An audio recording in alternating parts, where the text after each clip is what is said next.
ଓଡ଼ିଆ ଡାକ୍ତରୀ ଛାତ୍ରଙ୍କୁ ଗଣଦୁଷ୍କର୍ମ ଘଟଣାରେ ବିକ୍ଷୋଭ। ନ୍ୟାୟ ଦାବିରେ ଛାତ୍ରଛାତ୍ରୀମାନେ ଆନ୍ଦୋଳନକୁ ଓହ୍ଲାଇଛନ୍ତି। ଅଭିଯୁକ୍ତଙ୍କୁ କଠୋର ଦଣ୍ଡ ଦେବାକୁ ଦାବି କରିଛନ୍ତି ଆନ୍ଦୋଳନକାରୀ। ଆର୍ଜିକର ମେଡିକାଲ ଘଟଣାକୁ ବର୍ଷେ ନ ହେଉଣୁ ପୁଣି ଥରେ ଦୁର୍ଗାପୁର ଘଟଣାକୁ ନେଇ ତାତି ଉଠିଛନ୍ତି ଛାତ୍ରଛାତ୍ରୀ। ଘଟଣାରେ ସମ୍ପୃକ୍ତ ସମସ୍ତ ଅଭିଯୁକ୍ତକୁ କଠୋରରୁ ଅତି କଠୋର ଦଣ୍ଡ ଦେବାକୁ ହୋଇଛି। ଏପଟେ ଗଣଦୁଷ୍କର୍ମ ଘଟଣାରେ ପ୍ରତିକ୍ରିୟା ରଖିଛନ୍ତି ପଶ୍ଚିମବଙ୍ଗ ମୁଖ୍ୟମନ୍ତ୍ରୀ ମମତା ବାନାର୍ଜୀ। ଏହି ଘଟଣାରେ ତାଙ୍କ ସରକାର ଗୁରୁତ୍ୱ ସହ ନେଇଛନ୍ତି ତଦନ୍ତକାରୀ ଟିମ୍ ତଦନ୍ତ ଚଳାଇଛି। ଦୋଷୀଙ୍କ ବିରୋଧରେ କଠୋର କାର୍ଯ୍ୟାନୁଷ୍ଠାନ ନିଆଯିବ ବୋଲି ସେ କହିଛନ୍ତି।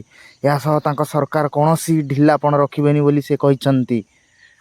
ରାଜଧାନୀରେ ପୁଣି କେଳେଙ୍କାରୀ ଘଟଣା। ଭୁବନେଶ୍ୱର ଖଣ୍ଡଗିରିରେ ଭାଇ ଭାଇ ଆଶ୍ରମରେ ଝିଅ ଓ ମହିଳାଙ୍କୁ ଚାଲିଥିଲା ଅନୈତିକ କାମ।